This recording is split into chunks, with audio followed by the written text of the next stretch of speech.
Enina lektara no tany nomena otrandran'ny kompania Agroelite LLC ny faritra Mangoky.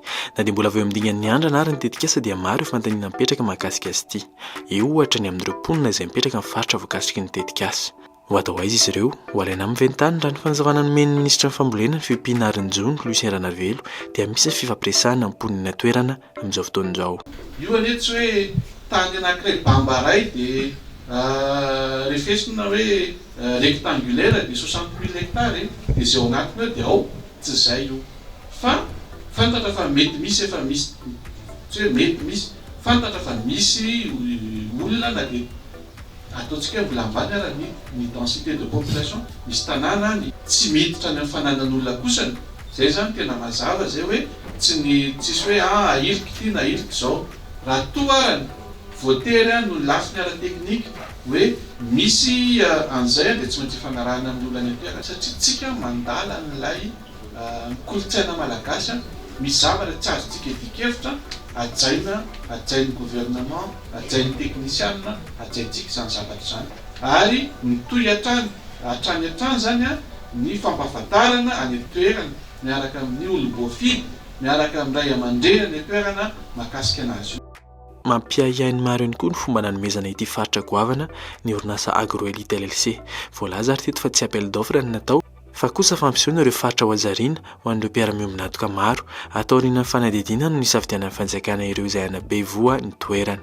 Raha ny fanazavana dia nibady ihany ny saika omena azy ity izy ireo izay efa miasa any an-toerana amin'ny lemaka 10,000 hectara. Tapitra amin'ny titony ity moa izany fanajariana izany ka omenan'ny mpandrara malagasy ny tany. Nibady ny saika nanao an'io zany Banque africaine pour le développement fa nen'zareo zany ilay ahafahana manomboka ny asa dia somary maharitraritra zany lay atanatohatra tsy maintsy lalovana zany hoe mety hanomboka ny asa afaka 2 na 3 taona zay nefany tsika manana tiatsika ihany kosa nefany manomboka aingana ny asa dia amin'izay hoe eny ara fa raha mahita mpamatsy volava zany zay dia any amin'ny toeran-kafa indray zany ianareo no afaka manampy ny fitondram-panjakana dia zay zany no resahana hoe nisy andreto zany teny hoe zay dia vonona aizany no toerana mety afaka iarahana miasa raha mifanaraka notota zany dia tafiditra ato anatin'izay zany ty zavatra. Maro koa no mamitra mantenina hoe nahoana no tsy ny mpamboly malagasy no nitohanana raha samy anajara ihany. Ny aro-tena ny ministra ka nilaza fa amin'ireo ray hekitara dia maro ny natokana ho ny mpamboly sy ny mpampiasa vola malagasy. Io ray hekitara zay ao Hatsarina io dia misy apahany betsaka amin'io natao ho an'ny fambolena tantanim-pianakaviana na hoe agriculture familiale.